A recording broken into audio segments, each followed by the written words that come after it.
الحمد لله نحمده ونستعينه ونستغفره ونؤمن به ونتوكل عليه ونعوذ بالله من شرور أنفسنا ومن سيئات أعمالنا من يهده الله فلا مضل له ومن يضلله فلا هادي له ونشهد أن لا إله إلا الله وحده لا شريك له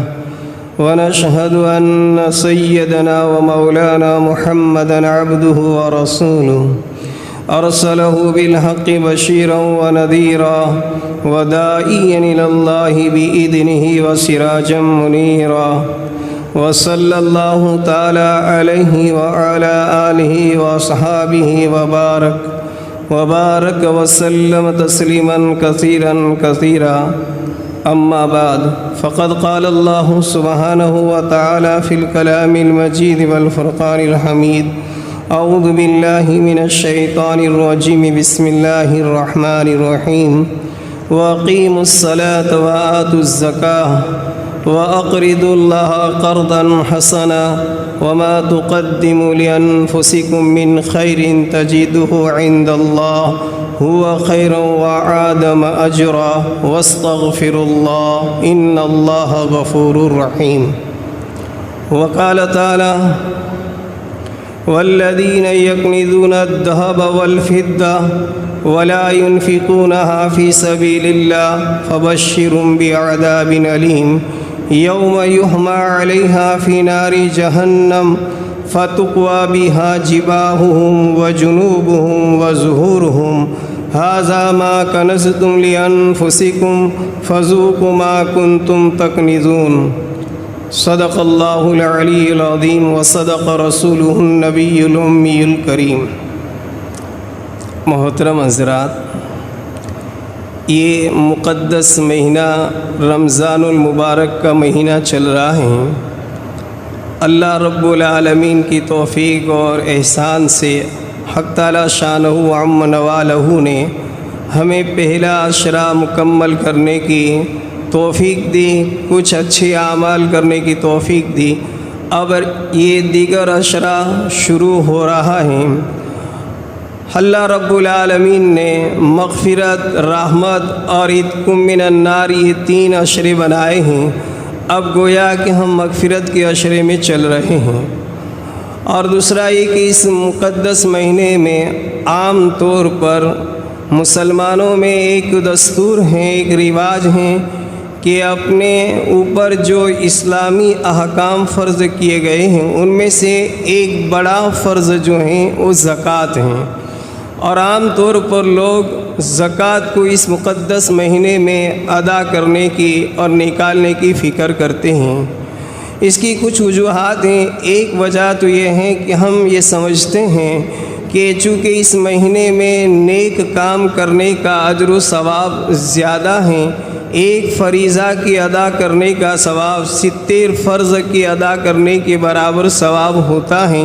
اس لیے عام طور پر لوگ اس مہینے میں زکوٰۃ کو نکالتے ہیں.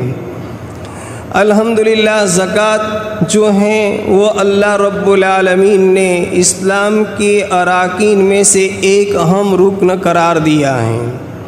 جیسے ایمان کے بعد، توحید کے بعد نماز ہیں، نماز کے بعد زکوٰۃ ہیں، زکوٰۃ کے بعد روزے ہیں، حج ہیں. یہ سب چیزیں جو ہیں اللہ رب العالمین نے مسلمانوں پر فرض قرار دی گئی ہیں. اب شریعت میں زکوٰۃ کس کو کہتے ہیں اور زکوٰۃ ادا کرنے سے کیا فائدہ ہوتا ہے اور زکوٰۃ ادا نہ کرنے سے کیا نقصان ہوتا ہے، یہ مختصر وقت میں اس پر کچھ بات چیت عرض کرنی ہے. تو پہلے ہم زکوٰۃ کو سمجھ لیں. لفظ زکوٰۃ جو ہیں اس کا ایک معنی اور ترجمہ یہ ہوتا ہے کہ پاک کرنا، صاف کرنا. آدمی زکوٰۃ ادا کرتا ہے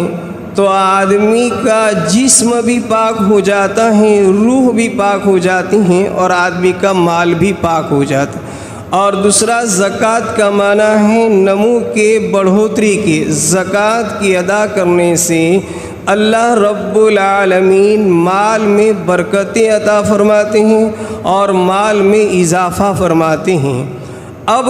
اس معنی کو مد نظر رکھتے ہوئے سمجھ لیجئے کہ زکوٰۃ کن لوگوں کے اوپر فرض ہیں اور زکوٰۃ کن لوگوں کو دینی چاہیے۔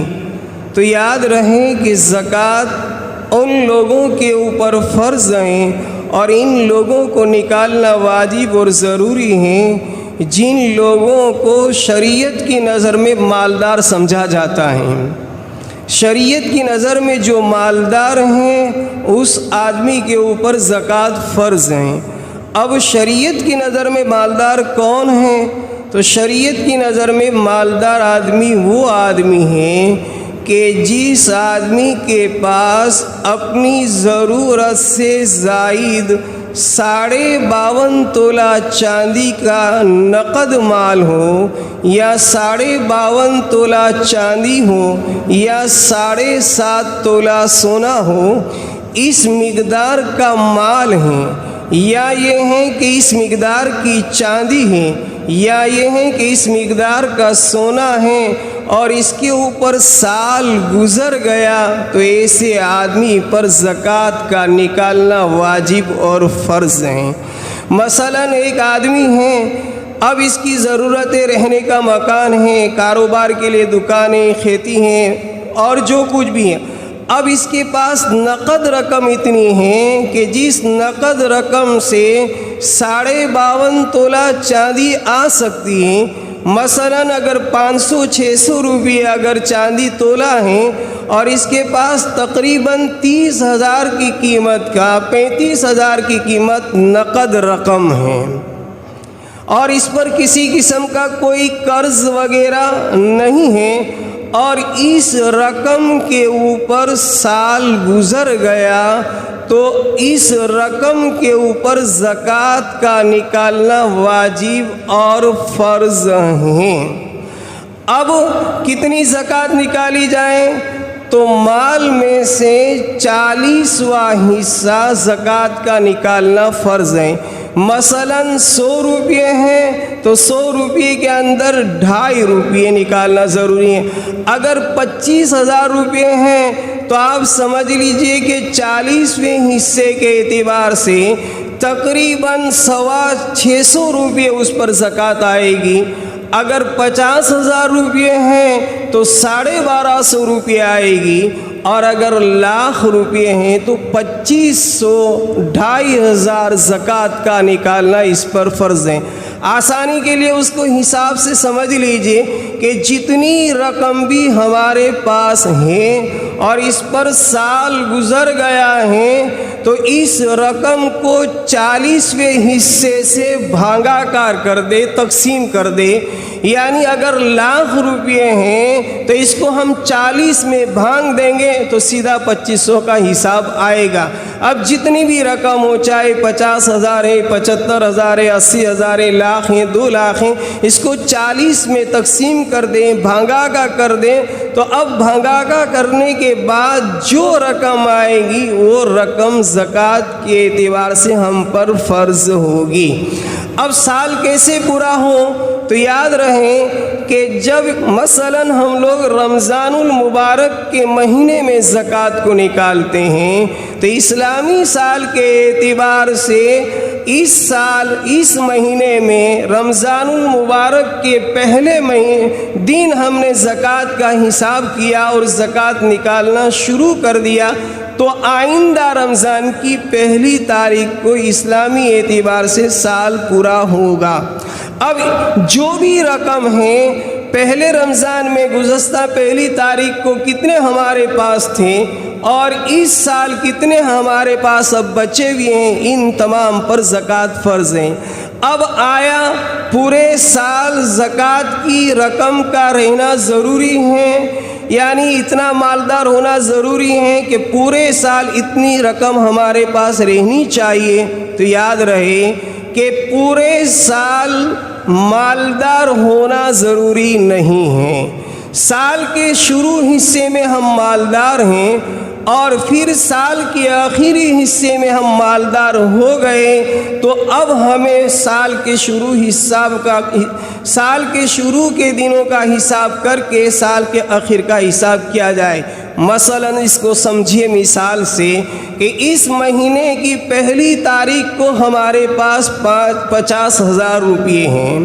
اب آئندہ سال 50,000 اس پہلی تاریخ کو ہیں تو گویا کہ اس کے اوپر پورا سال گزر گیا۔ اگر یہ 50,000 ہیں تو ہم 50,000 پر زکوٰۃ نکالیں گے۔ اب اس سے بڑھ گیا ہے تو اب ہم اس پر جتنا بڑا ہوا ہے اس پر نکالیں گے۔ لیکن اگر مان لو اس مہینے کی پہلی تاریخ کو 50,000 روپے تھے، پھر ہم نے کسی کاروبار میں یا کسی کام میں لگا دیے اس میں سے 40,000 روپے، اب ہمارے پاس صرف 10,000 روپے ہیں، اور 10,000 روپے جو ہیں وہ تقریباً 8 مہینے تک رہے۔ اب 8 مہینے تک ہمارے پاس پیسہ نہیں ہے، لیکن جو ہم نے کاروبار میں یا کسی جگہ لگائے تھے رمضان کے آخری دنوں میں یعنی رمضان کے دوسرے سال کے شروع دنوں میں اگر یہ 50,000 ہو گئے یا لاکھ روپے ہو گئے تو ہمارے اوپر اب اس 50,000 کی یا لاکھ روپے کی زکوٰۃ کا نکالنا فرض ہے۔ یہ ہم شمار نہ کریں، یہ نہ گنیں کہ 6 مہینے تو ہمارے پاس پیسے نہیں تھے، رمضان کی پہلی تاریخ کو تو تھے لیکن 1 سال تو پورا نہیں گزرا، 6 مہینے میں پیسے ختم ہو گئے، پھر یہ ہیں کہ 8ویں مہینے میں یا 10ویں مہینے میں ہمارے پاس پیسے آئے ہیں تو 8ویں مہینے سے شمار کریں، 10ویں مہینے سے شمار کریں، یہ درست نہیں ہے۔ ہاں لیکن اگر رمضان کے شروع دنوں میں ہم مالدار تھے، پھر اتفاق سے پورا نصاب ہمارے سے ختم ہو گیا، چلا گیا، اور 6 مہینے تک کوئی پیسہ ہمارے ہاتھ میں نہیں آیا اور کوئی پیسہ ہمارے پاس نہیں ہے، اور گویا ہم 6 مہینے تک غریب تھے، ہم پر زکوٰۃ واجب نہیں تھی، اس پوزیشن میں ہم آ چکے، پھر 6 مہینے کے بعد اگر ہمارے پاس پیسہ آیا ہے تو پھر اب اس 6 مہینے سے حساب شروع ہوگا۔ چونکہ درمیان میں ہمارا پورا نصاب ختم ہو گیا ہے، اس لیے اب وہ سال کے شروع دن سے حساب نہیں ہوگا۔ اس کو تھوڑا دھیان سے سمجھیں گے تو انشاءاللہ آسان ہو جائے گا۔ سال کے شروع میں ہو اور سال کے آخر میں پیسہ ہو، درمیان میں پیسہ نہیں ہے تو درمیان میں پیسہ نہ ہونے کا کوئی اعتبار نہیں ہے۔ سال کے شروع میں پیسہ تھا، پھر بالکل پیسہ ختم ہو گیا، اور سال کے آخر کے کچھ مہینوں پہلے پیسہ آیا تو پھر کچھ مہینوں پہلے جو پیسہ آیا اس مہینوں سے حساب کیا جائے گا۔ اس کو تھوڑا سمجھنا ہے، اس حساب سے زکوٰۃ فرض ہیں۔ اب زکوٰۃ ادا کرنے سے فائدہ کیا ہوگا؟ تو زکوٰۃ ادا کرنے سے قرآن کریم کی جو آیت آپ حضرات کے سامنے پیش کی، اس میں حق تعالیٰ فرماتے ہیں اقیموا الصلاۃ وآتوا الزکاۃ واقرضوا اللہ قرضا حسنا۔ عبادات میں سب سے اہم ترین عبادت اور اللہ رب العالمین کا قرب جس سے زیادہ طور پر حاصل ہوتا ہے وہ فرائض سے ہوتا ہے، اور فرائض میں بھی سب سے اہم ترین جو عبادت ہے وہ نماز ہے۔ تو نماز کے ذریعے سے اللہ کا قرب حاصل ہوتا ہے، اللہ کی نزدیکی حاصل ہوتی ہیں، انسان اللہ کا محبوب اور مقرب بندہ بن جاتا ہے اور اللہ سے گہرا تعلق پیدا ہوتا ہے۔ تو فرائض میں سب سے اہم فرض نماز ہیں، اور نماز ادا کرنے سے اللہ کا قرب، اللہ کی محبت، اللہ سے تعلق نصیب ہوتا ہے۔ اسی طریقے سے وآتوا الزکاۃ میں زکوٰۃ کے ادا کرنے سے سب سے اہم پہلو ہیں وہ اللہ کے بندوں سے گہرا تعلق پیدا کرنا ہے، ان غریبوں سے، ان یتیموں سے، ان مسکینوں سے، ان محتاجوں سے جن کے پاس اپنی ضرورت کے اوپر خرچ کرنے کا مال نہیں ہے، اور شریعت نے ایسے لوگوں کو غریب قرار دیا ہے، محتاج ہیں، ضرورت مند ہیں، تو اللہ رب العالمین نے حکم دیا کہ اے میرے بندو، جیسے تم نماز سے میرا قرب حاصل کرتے ہو، مجھ سے محبت کا اظہار کرتے ہو، میرے بندوں سے اپنی دی ہوئی نعمت جو مال ہے وہ مال ان بندوں تک پہنچا کر ان بندوں سے بھی قرب حاصل کرو، ان بندوں سے محبت کا اظہار کرو، ان بندوں سے ہمدردی کا اظہار کرو۔ تو ایک طرف عبادات میں نماز کے ذریعے سے اللہ کا قرب حاصل کرتے ہیں، اس طریقے سے بندوں کی نزدیکی، بندوں کی ہمدردی، بندوں کی محبت کا اظہار زکوٰۃ ادا کر کے کرو، اس لیے زکوٰۃ دی گئی ہے اور زکوٰۃ کا حکم دیا گیا ہے۔ اب زکوٰۃ کن لوگوں کو دی جائے؟ تو یاد رہیں کہ زکوٰۃ ہر مستحق کو دے سکتے ہیں، لیکن سب سے زیادہ ثواب زکوٰۃ ادا کرنے کا ان لوگوں پر ہے جو اپنے رشتہ دار ہوں۔ رشتہ دار غریب ہیں تو ان غریب رشتہ داروں پر دوسرے لوگوں پر زکوٰۃ دینے سے زیادہ ثواب ان اپنے غریب رشتہ داروں پر ہیں۔ اب غریب رشتہ داروں میں کن کو زکوٰۃ دے سکیں گے؟ تو موٹا سا اصول یاد رکھیے کہ جن سے ہم پیدا ہوئے ہیں اور جو ہم سے پیدا ہوئے ہیں ان کو ہم زکوٰۃ نہیں دے سکتے ہیں، باقی جو بھی رشتہ دار ہیں ان سب کو ہم زکوٰۃ دے سکتے ہیں۔ جن سے ہم پیدا ہوئے ہیں مطلب ماں، باپ، دادا، دادی، نانا، نانی اور اوپر تک، ان میں سے کسی کو ہم زکوٰۃ نہیں دے سکتے ہیں۔ جن سے ہم پیدا ہوئے ہیں وہ اور جو ہم سے پیدا ہوئے ہیں، مثلا بیٹا، بیٹی، پوتا، پوتی، نواسا، نواسی، اخیر تک ہماری خون سے نسبت جو لگ رہی ہیں ان کو ہم زکوٰۃ نہیں دے سکتے۔ ان کے علاوہ بھائی ہیں، بہن ہیں، بھتیجا ہیں، بھتیجی ہیں، بھانجا ہے، بھانجی ہیں، چچا ہیں اور جتنے بھی رشتہ دار ہیں، خسر ہیں، ساس ہیں، یہ تمام کے تمام کو زکوٰۃ دینے میں اللہ ڈبل اجر و ثواب دیتے ہیں، اس کو یاد رکھیں۔ عام طور پر ہم دیگر کو زکوٰۃ دیتے ہیں لیکن بھائی کو دینے میں عار محسوس کرتے ہیں، بہن کو دینے میں مسئلہ پوچھنے لگتے ہیں۔ بہت اچھی بات ہے، پوچھنا چاہیے، لیکن زکوٰۃ ان لوگوں کو دیں گے تو ڈبل ثواب۔ کیوں؟ اس لیے کہ ایک تو صدقے کا، زکوٰۃ دینے کا، فرض ادا کرنے کا ثواب ملے گا، اور دوسرا صلہ رحمی کا، رشتہ داری کا، تو رشتہ داری کا الگ ثواب ملے گا اور زکوٰۃ کی ادا کرنے کا الگ ثواب دے۔ اور ان رشتہ داروں میں بھی کس کو دینا افضل ہے؟ تو ایک حدیث میں نبی پاک صلی اللہ علیہ وسلم نے ارشاد فرمایا، افضل الصدقہ، صدقے میں، زکوٰۃ میں سب سے افضل ترین زکوٰۃ دینا اس رشتہ دار کو افضل ہے جو رشتہ دار غریب ہے اور ہم سے کینہ رکھتا ہے، ہم سے دشمنی رکھتا ہے، ہم پر حسد کرتا ہے۔ تو پیارے آقا صلی اللہ علیہ وسلم نے ارشاد فرمایا، اس رشتہ داری کو آپ زکوٰۃ دو گے تو دوسرے رشتہ داروں کی نسبت کینہ رکھنے والے بھائی، کینہ رکھنے والا چچا، دشمنی رکھنے والا چچا، دشمنی رکھنے والی بہن ہم سے کتراتے ہیں، ہم سے بات نہیں کرنا چاہتی، اب آپ ان کو زکوٰۃ دو گے تو دوسرے رشتہ داروں کی بنسبت ان رشتہ داروں کو زکوٰۃ کا دینا زیادہ اجر و ثواب رکھتا۔ کیوں؟ اس لیے کہ آپ اگر ان کے یہاں زکوٰۃ کی رقم کو دو گے، پیسہ بھیجو گے اور ان کی ضرورت ہے تو اللہ رب العالمین نے چاہے کیسا بھی انسان ہو ہمدردی کا مادہ رکھا ہے، وہ دل ہی دل میں یہ کہے گا ہم اس کا اتنا برا چاہتے ہیں، ہم ان کے پیچھے اتنی برائیاں کرتے ہیں، ان سے کینہ رکھتے ہیں، دشمنی رکھتے ہیں، پھر بھی ایسے موقع پر ہمیں وہ یاد کرتا ہے، یہ کہہ کر رفتہ رفتہ آہستہ آہستہ اس کے دل سے کینہ دور ہوگا، اس کے دل سے دشمنی دور ہوگی، اس کے دل سے حسد دور ہوگا۔ اس لیے پیارے آقا نے فرمایا کہ ان کو آپ زکوٰۃ کی رقم دیں گے، یہ دوسرے رشتہ داروں سے بھی زیادہ افضل ہیں۔ اب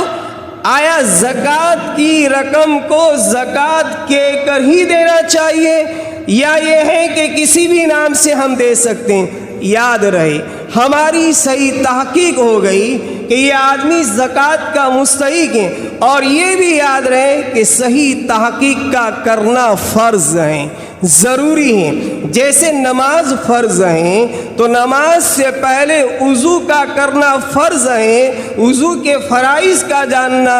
فرض ہے کہ بغیر وضو کے اور وضو کے فرض کے ادا کیے بغیر وضو نہیں ہوگا، وضو کے بغیر نماز نہیں ہوگی۔ اسی طریقے سے اگر زکوٰۃ کی صحیح تحقیق نہیں کی اور بغیر تحقیق کے الٹ تب زکوٰۃ دے دی اور وہ آدمی زکوٰۃ کا مستحق نہیں تھا تو ہمارا فرض ادا نہیں ہوگا، ہماری زکوٰۃ ادا نہیں ہوگی۔ اس لیے تحقیق کرنا ضروری۔ اب تحقیق کرنے میں ہم نے تحقیق 100% کر لی، ہمیں معلوم ہو چکا کہ یہ آدمی زکوٰۃ کا مستحق ہے، لیکن لفظ زکوٰۃ کی رقم کہہ کر اس کو اگر ہم دیتے ہیں تو یہ آدمی عار محسوس کرتا ہے، شرم محسوس کرتا ہے کہ کیا میں زکوٰۃ کھا سکتا ہوں، مجھے زکوٰۃ دے رہے ہیں۔ تو زکوٰۃ کی رقم کہہ کر اگر ہم اس کو زکوٰۃ دیں گے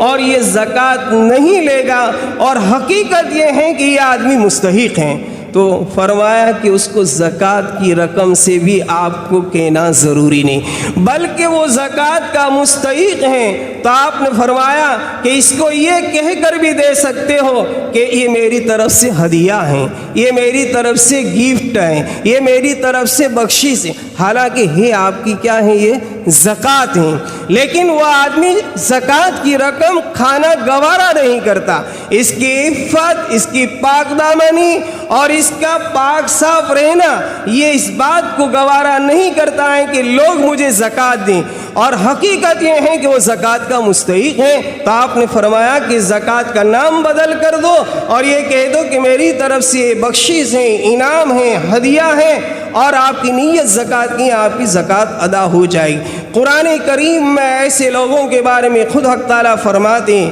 الذین احصروا فی سبیل اللہ کہ للفقراء الذین احصروا فی سبیل اللہ لا یستطیعون ضربا فی الارض یحسبهم الجاہل اغنیاء من التعفف تعرفهم بسیماهم لا یسألون الناس الحافا، کہ للفقراء کہ وہ غریب اور وہ محتاج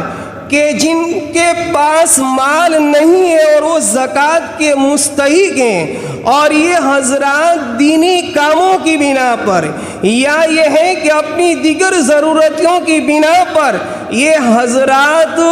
تجارت نہیں کر سکتے ہیں، کاروبار نہیں کر سکتے ہیں، دیگر چیزیں دنیا کی نہیں کر سکتے ہیں، لیکن اللہ کے راستے کی محنت کرتے ہیں، دین کا کام کرتے ہیں، اور لوگ اس کی پاک دامنی کی بنا پر، اچھے کپڑے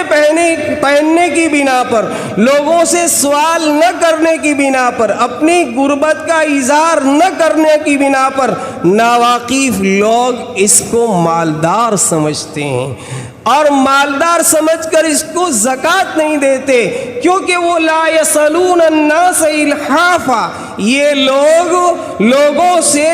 اس طرح اپنی محتاجگی کا، اپنی غربت کا، اپنی کمزوری کا، اپنی بے بسی کا اظہار نہیں کرتے، لوگوں سے کہتے پھرتے نہیں ہیں، لوگ ان لوگوں کو مالدار سمجھتے ہیں۔ تو فرمایا کہ ایسے لوگوں کو آپ زکوٰۃ دو، یہ سب سے زیادہ اجر و ثواب کا حقدار ہے، چونکہ وہ لوگ دینی خدمت کرتے ہیں، اپنا وقت دینی کاموں میں لگاتے ہیں، اللہ کے راستے میں لگاتے ہیں، دین کی محنت کرتے ہیں، وہ دوسرا کاروبار نہیں کر سکتے ہیں، دوسرے کام کاج کے لیے اپنا وقت فارغ نہیں کر سکتے ہیں، تو ایسے لوگوں کو تم تلاش کر کر کے زکوٰۃ دو۔ اسی لیے حضرت عبداللہ ابن مبارک رحمۃ اللہ تعالی جو امام المحدثین بہت بڑے اپنے زمانے کے محدث اور امام گزرے ہیں، مکاشفۃ القلوب میں یہ بات فرماتے ہیں کہ میرے نزدیک سب سے زیادہ اگر زکوٰۃ کے مستحق کوئی ہیں تو یہ وہ متعلمین اور وہ علماء کرام ہیں جو دین کی خدمت کرتے ہیں۔ کیوں؟ اس لیے کہ نبوت کے درجے کے بعد اور نبوت کے اوپر ختم نبوت کی مہر لگنے کے بعد اگر روئے زمین پر کوئی افضل ترین طبقہ ہیں اور کوئی افضل ترین لوگ ہیں تو یہ وہ لوگ ہیں جو دینی کاموں میں مشغول رہتے ہیں، اور جو دینی کاموں کے اندر مشغول رہتے ہوئے شریعت کی خدمت کو کرتے ہیں، شریعت کے احکام پر چلنے کی محنت کرتے ہیں، بچوں کو پڑھاتے ہیں اور اپنی زندگی کو دینی کاموں میں صرف کرتے ہیں، تو سب سے زیادہ میرے نزدیک وہ حضرات اپنی زکوٰۃ کے زیادہ مستحق ہیں۔ اسی لیے فقیہ النفس حضرت مفتی عبد الرحیم صاحب لاجپوری رحمت اللہ تعالی فرمایا کرتے تھے اپنے فتاوی میں تحریر فرماتے ہوئے کہ سب سے زیادہ اس وقت اگر زکوٰۃ کے کوئی مستحق ہیں اور کوئی اگر طبقہ ہے تو یہ مدارس اسلامیہ ہیں۔ کیوں؟ اس کو سمجھنا ہے۔ میں اس لیے نہیں کہتا ہوں کہ آپ مدرسے ہی میں زکوٰۃ دو، میں نے زکوٰۃ کا مسئلہ بتلا دیا کہ رشتہ داروں کو دینے میں کتنا ثواب ہے، لیکن جو حقیقت ہے وہ بتلانا چاہتا ہوں کہ حالانکہ دینی اداروں میں مدارس پر اور طلباؤں پر ہمارا فریضہ تھا کہ ہم اپنی للہ رقم کو خرچ کرتے، اس لیے کہ اس سے احیاء دین ہوتا ہے، اشاعت دین ہوتا ہے۔ جیسے ہمارے اوپر مال کا کمانا فرض ہے، ایسے ہی عزیز دوستو دین کا زندہ رکھنا اور دین کے پیچھے مال کا خرچ کرنا یہ بھی فرض ہے۔ لیکن چونکہ لوگ للہ رقم اتنی نہیں دے سکتے ہیں، اتنا مال نہیں دے سکتے ہیں کہ جن للہ رقم کے ذریعے سے مدارس چلے، دینی خدمات ہو سکے، تو پھر فرمایا گیا کہ دوسرے نمبر میں کم سے کم یہ تو آپ کرو کہ اپنی پاکیزہ زکوٰۃ جو نکالتے ہو اس زکوٰۃ کی رقم تم مدرسے میں دو، جس کے ذریعے سے ایک تو کام آپ کا یہ ہوگا کہ نیک لوگوں کی مدد ہوگی، نیک لوگوں کا تعاون ہوگا، نیک لوگوں پر خرچ کرنے کا ثواب ملے گا، اور دوسرے نمبر میں فرمایا کہ احیاء دین کو زندہ کرنے کا ثواب ملے گا۔ جیسے رشتہ داروں پر خرچ کرنے سے دگنا ثواب ملتا ہے ایک زکوٰۃ کے ادا کرنے کا اور ایک صلہ رحمی کا، اسی طریقے سے دینداروں پر مدرسوں میں اداروں میں زکوٰۃ کی رقم خرچ کرنے سے ایک نیک لوگوں پر خرچ کرنے کا ثواب ملے گا، اور دوسرے نمبر میں احیاء دین کو باقی رکھنے کی، دین کو زندہ رکھنے کی جو کاوش اور کوشش کی جاتی ہے اس کا اجر و ثواب ملے گا۔ تو زکوٰۃ کی رقم کے مصارف کو بھی جاننا ضروری ہے اور کن لوگوں پر زکوٰۃ ہیں۔ اب عزیز دوستوں زکوٰۃ ادا کرنے کے فائدے کیا ہوں گے؟ تو پیارے آقا صلی اللہ علیہ وسلم نے ارشاد فرمایا کہ زکوٰۃ ادا کرنے سے تمہارا مال پاک ہو جاتا ہے۔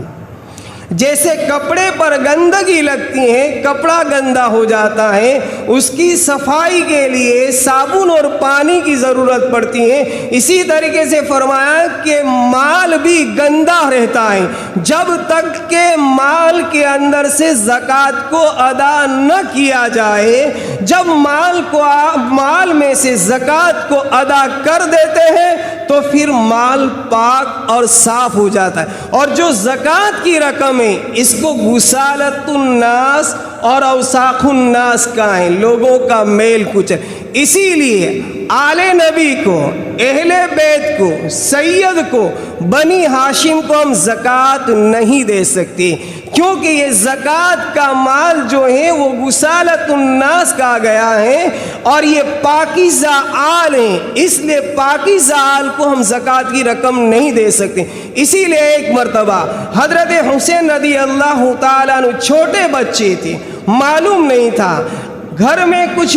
صدقے کی کھجور آئی ہوئی تھی جو غریب لوگوں پر خرچ کرنے کی تھی۔ حضرت حسین نے غلطی سے وہ کھجور کی ایک پیسی لے لی اور اپنے منہ میں ڈال دی۔ نبی پاک صلی اللہ علیہ وسلم نے جب دیکھا کہ جہاں پر صدقے کی کھجور پڑی ہوئی تھی یہ حسین نے منہ میں ڈال دی ہے، تو آپ نے حضرت امام حسین سے فرمایا ککھ ککھ، یہ آپ کھا نہیں سکتے، اس کو منہ سے باہر نکال دیجئے، منہ سے باہر نکال کر الگ رکھ دیجئے، اس لیے کہ یہ صدقہ ہیں اور صدقے کی رقم ہم آل رسول، اہل بیت، بنو ہاشم، سادات کھا نہیں سکتے ہیں۔ تو مال جو ہیں وہ غسالۃ الناس ہے، زکوٰۃ، اور زکوٰۃ کے ادا کرنے سے دوسرا مال پاک ہو جاتا ہے۔ پاک ہونے کا مطلب یہ ہے کہ اللہ تعالیٰ اس مال کی حفاظت کرتے ہیں۔ انشاءاللہ مزید باتیں آئندہ کریں گے۔ اللہ رب العالمین ہمیں صحیح معنوں میں مسائل زکوٰۃ کے احکام سمجھ کر عمل کرنے کی توفیق نصیب فرمائے۔ وآخر دعوانا